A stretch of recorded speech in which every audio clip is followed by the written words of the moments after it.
ગીર સોમનાથ જિલ્લાના આદરી ગામમાં દરિયામાં બનેલી દુઃખદ ઘટના।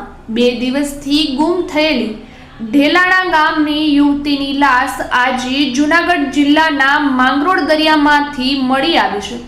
મળતી માહિતી મુજબ યુવતી પોતાના પરિવાર સાથે લગ્ન પ્રસંગે આદરી ગામે ફરવા ગઈ હતી। ત્યાં ફોટોગ્રાફી દરમિયાન દરિયાની થોડે અંદર ગયેલી યુવતી સહિત 4 લોકો તણાયા હતા।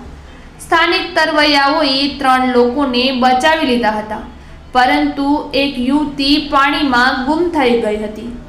2 દિવસથી યુવતીની શોધખોળ ચાલી રહી હતી અને આજે સવારે માંગરોળના માછીમારોએ દરિયામાં લાશ તરતી જોઈ હતી। તેઓએ તરત જ હોડીની મદદથી લાશને બહાર કાઢી અને પોલીસને જાણ કરી હતી।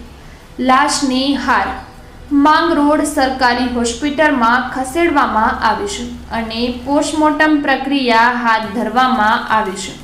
આ દુઃખદ ઘટનાથી ઢેલાણા અને આદરી ગામે શોકનો માહોલ છવાઈ ગયો છે।